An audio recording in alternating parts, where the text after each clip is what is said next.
Sir first Pankaj sir आपसे ये पूछना है कि जैसे आपने इंडिया मीन्स इंदिरा और इंदिरा मीन्स इंडिया ये था एक आइडियोलॉजी, तो मोदी के लिए आपका क्या रुख है कि और सर आपसे दूसरा क्वेश्चन मेरा ये है कि जैसे स्टॉक मार्केट के लिए तो सर जवाब दे ही देंगे, बाकी आगे कोटा के लिए आपका क्या रुख है, कोटा किस डायरेक्शन में जाएगा एजुकेशन के मामले में? ये इंडिया जो है ना, ये न मोदी से चल रहा न इंदिरा से चल रहा, इंडिया चल रहा है यहाँ के 140 करोड़ लोगों से।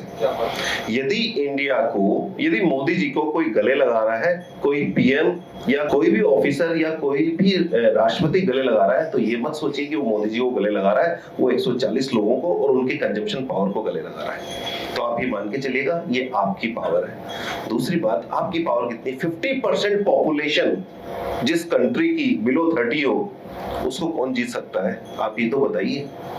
मैं यहाँ पे जितने भी लोग बैठे हैं ना, मोस्टली तो 30 से नीचे हैं। मैं दो ग्रुप कर देता हूँ, एक तो बिलो 30 और एक अबव 30। पैसा किसके पास ज्यादा है? विशाल जी के पास, प्रीतम सर के पास, है ना। और महंगा मोबाइल और महंगी गाड़ी किसके पास ज्यादा है? मालपानी जी के पास, है ना। तो इसका मतलब ये कंजम्पशन पावर है, ये कंजम्पशन पावर है, खर्चा ये करेंगे। जब विशाल जी काम करते थे सन 2000 में, जब इस थे तो 36% सेविंग रेट थी, आज 30% है। और एक्चुअल में जेन्युइनली कहा जाए तो 20 से 25% सेविंग रेट होनी चाहिए। तो इसका मतलब कि ये खर्चा करेंगे, ये खर्चा करेंगे तो किसी का खर्चा किसी की इनकम होती है। ये आप मान लीजिए, कोई भी खर्चा करता है किसी की इनकम होती है। तो मोदी जी चाहे कुछ करें या न करें, इंडिया मिनिमम 6% से ग्रो करेगा। गवर्नमेंट अच्छी आ गई तो 10% से ग्रो करेगी, लेकिन एवरेज यदि ओवरऑल ठीक ठाक है तो 8% से ग्रो हम करेंगे। तो इसलिए कोई चिंता मत करिए, आप तो बस इस बात पे ध्यान रखिए कि इस ग्रोथ में आपका पार्टिसिपेशन होगा या नहीं होगा। क्या इस ग्रोथ में आप भी पैसा कमाएंगे या नहीं कराएंगे, या फिर आप वही एफडी में रहेंगे या जॉब में रहेंगे या कोई बिजनेस करेंगे, एंटरप्रेन्योर करेंगे। 75,000 स्टार्टअप है और 140 यूनिकॉर्न है। ये 75,000 का 1%, 750 लोग भी यूनिकॉर्न बन जाए अगले 10 साल में, तो सोचिए इंडिया कहाँ होगा। तो इसलिए ये आपकी पावर है। आप लोगों को, आज जब मैंने देखा ना, जो आपने कुछ कोट दिए, मजा आ गया कोट देखकर। तो आप विजन बनाइए। मैं क्लियर कह रहा हूँ, कोटा के सारे जितने भी बिजनेसमैन, इनको कह रहा हूं कि आप बिजनेस पे ध्यान दीजिए और डिजिटल पे ध्यान दीजिए, क्योंकि अगले 5 साल में 70% बिजनेस ऑनलाइन होने वाला है। बाकी आपकी चॉइस है कि आप फिजिकल करें या डिजिटल करें, लेकिन प्रोबेबिलिटी 70% वहां जाने की, आप उस पर ध्यान दीजिए। और मैं आपको बधाई देता हूँ कि आप वास्तव में बहुत अच्छा काम कर रहे हैं। कोटा के अंदर तो देखिए, एक बात बताएं, सिंपल सी बात, कि कोटा एजुकेशन का हब है, था और रहेगा, इसको अब कोई नहीं बदल सकता। उसका एक रीजन ये है कि जो यहाँ एक ऐसी मेथोडोलॉजी डेवलप हो गई है जो बहुत ही यूनिक है। ये कहीं से अडॉप्ट नहीं की गई है, इसे बनाया गया है, और ये बनाया है बहुत हार्डवर्क करके, बहुत सालों की मेहनत है। तो ये जो हार्डवर्क है ये पे करता है, और हर एक जगह अप एंड डाउन होते हैं। इस साल कुछ ऐसी सर्कमस्टांसेस रही जिसकी वजह से कुछ ऐसा हुआ है, लेकिन इसका मतलब ये नहीं है कि हम ये कहें कि भाई कोटा के अंदर कोई डाउनफॉल होगा या कुछ ऐसा होगा। ऐसा कुछ भी नहीं होने वाला है, ये हमेशा बढ़ेगा ही सही। ये तो हर एक बिजनेस का ही रूल होता है अगर आप देखो तो, क्योंकि अब ये इस डेडिकेशन से, हार्डवर्क से निकल करके कॉर्पोरेट कल्चर भी ले चुका है। तो जो कॉर्पोरेट कल्चर होगा तो कुछ कॉर्पोरेट्स के ड्रॉबैक्स भी आएंगे। कॉर्पोरेट के ड्रॉबैक्स यही होते हैं कि कभी बिजनेस अप और कभी बिजनेस नीचे। तो यहाँ पर यही हुआ है कि इस साल कुछ ऐसे ड्रॉबैक्स रहे, लेकिन वो ड्रॉबैक्स हम सबने मिलकर के बहुत अच्छे से हैंडल किए हैं, और इसी का रीजन था कि इस बार कोटा के रिजल्ट्स बहुत अच्छे आए हैं। रिजल्ट जब अच्छे आते हैं तो उसका इम्पैक्ट इंस्टेंट नहीं होता है, आने वाले टाइम पर होता है। यानी कि जब जो नेक्स्ट ईयर आएगा वो वापस से अच्छा आने वाला है, वापस से अच्छा आएगा, वापस से सारी चीजें बढ़िया होंगी। और एजुकेशन का जो रूल कोटा में रहा है ना, उसको अब कोई नहीं बदल सकता, वो हमेशा रहेगा और बढ़ेगा।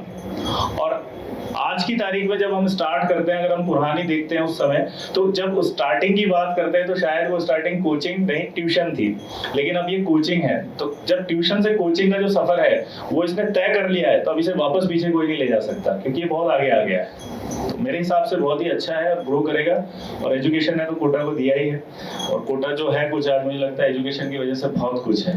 तो आशा करता हूँ आप सबका भी इसमें रोल रहेगा आने वाले टाइम में, कि हम किस तरह से इसको और ग्रो कर सकते हैं। क्योंकि आज की तारीख में अगर हम ये बात करें कि कोटा को कोटा बनाना है किसने, तो मुझे लगता है सारे कोटा वासियों ने बनाया है, क्योंकि हर एक तरह से कोई ना कोई उनकी भूमिका रही है। चाहे वो हॉस्टल ओनर हो, चाहे वो लाइब्रेरी हो, चाहे वो कोई भी बिजनेस हो, हमने इतनी अच्छी सर्विस दी बच्चों को, इतना अच्छे से रखा, अपना मान के रखा, अपना बनाया उनको। और ये ऐसा बनाया कि मैं आपको कल इंसिडेंट शेयर करता हूँ कि मैं क्लास लेके निकला तो एक बच्चा मेरे पास खड़ा था, ठीक है, बिल्कुल सिंपल चप्पल में था, जीन्स थी, शर्ट थी, मैंने उससे आइडेंटिफाई ज्यादा नहीं किया। वो आया मेरे पास और बोला सर मिलने आया हूं आपसे। मैंने उसे थोड़ा सा इग्नोर करके 2 स्टेप्स नीचे उतर के आगे बढ़ा, मैंने कहा ऐसे कंधे पे, मैंने कहा नॉर्मल स्टूडेंट हूँ, हाय। बोलता है सर आपने पहचाना नहीं। मैंने कहा हाँ पहचाना तो नहीं यार। मैंने कहा एग्जाम हो गया आपका? मुझे जनरल एक परसेप्शन था कि एग्जाम हुआ है इसका, अभी जस्ट आया होगा मिलने एडवांस का और खराब हो गया होगा तो शायद ये थोड़ा सा गाइडेंस लेने आया है। बोला सर हाँ एग्जाम तो हो गया लेकिन मैं आपसे मिलने आया। मैंने कहा हाँ तो ठीक है ना, क्या हुआ बताओ? बोला नहीं सर मिलने आया था आपसे। मैंने कहा हाँ तो आगे तो बताओ। सर आपने पहचाना नहीं। 2-3 बार बोला। मैंने कहा हाँ नहीं पहचाना। फिर उसने मुझे एक इंसिडेंट याद दिलाया। इंसिडेंट आपको मैं बताता हूँ, उससे पता चलेगा कि क्या फीलिंग है कोटा के लिए लोगों की। इंसिडेंट ये था कि मैं क्लास ले रहा था, उस क्लास के अंदर मेरे पास एक कॉल आता है, उस कॉल के अंदर वो 2 से 3 बार कॉल करता है तो मैं उठा लेता हूँ क्लास के अंदर, क्योंकि मुझे ऐसा लगता है कि बच्चे कहीं परेशान तो नहीं है कि क्या हो गया, क्योंकि 3 से 4 कॉल करना मतलब उसका स्टेट ऑफ माइंड कुछ ऐसा अलग चल रहा है। तो तुरंत उठाया, उठाते उसने एक लाइन बोली, हमारा जो मेंस का एग्जाम होता है ना, जेईई मेंस का, वो जनवरी में होता है। तो उसने बोला कि सर मेरा मेंस क्वालिफाइड हो गया। तो उस समय दिसंबर था, तो मैंने उसको थोड़ा सा ऐसे बोला, मैंने कहा मेंस कैसे क्वालिफाइड हो गया? तुम रखो फोन, परेशान कर रहे हो, रख दो। डायरेक्ट सर मेंस क्वालिफाइड हो गया, रुकिए। मैंने कहा कौन सा मेंस हो गया? मेंस तो जनवरी में आएगा, अभी तो पढ़ाने दो भाई। बोला नहीं नहीं मेंस क्वालिफाइड हो गया, यूपीएससी मेंस क्वालिफाइड हो गया। Good good good. एकदम से मैंने कहा यूपीएससी कि हाँ सर आपसे मैं 2016 में पढ़ा था, मेरा यूपीएससी मेंस क्वालिफाइड हो गया, आशीर्वाद दीजिए कि मेरा एडवांस वो मेंस भी क्वालिफाइड हो गया तो मेरा इंटरव्यू भी क्वालिफाइड हो जाए। मैंने कहा बेस्ट ऑफ लक। ऐसे करके काफी सारी बातें हुई हमारी। वो जो इंसिडेंट था वो आज वाला इंसिडेंट था कि उसका क्लियर हो गया, यूपीएससी क्लियर हो गया। वो मिलने आया था जस्ट, और वो मिलने आया, मिलने आने के बाद वो खड़ा हुआ as a normal student wait कर रहा है, और वो यूपीएससी में क्वालिफाइड होकर के अभी उसको आईआरएस मिला, और उसके अंदर वो जयपुर के अंदर अपॉइंटेड होगा अभी इनकम टैक्स कमिश्नर के तौर पर असिस्टेंट। और उसके बाद उसकी भी ट्रेनिंग चल रही है, 6 मंथ बाद उसको जयपुर के अंदर ही मिलेगा उसमें। तो ये आपके कोटा की पावर है कि कितने पावरफुल आदमी को भी उसने चुपचाप खड़ा रखा है, वो वेट कर रहा है और वो रिगार्ड कर रहा है कि सब आपकी वजह से ही है। और वो कल रात की मैं आपको बात बताऊं, उसने मुझे 12 बजे तक नहीं छोड़ा कि आप मुझे कोटा घुमा के लाओ, अब तो मैं डिजर्व करता हूँ। आप अपनी मर्सिडीज में बुला बिठाओ, आपने कहा था कि जिसका सिलेक्शन हुआ उसको गाड़ी में घुमाऊंगा। मतलब उसको पता है कि वो क्या है, लेकिन उसको ये पता है कि उसको किसने बनाया है, तो वो रिगार्ड आज रखते हैं। तो यही कोटा ने दिया है आज के लोगों को, जो कि उनके अंदर बस गया है, तो ये कभी कोई निकाल नहीं सकता है आज। Thank you very much.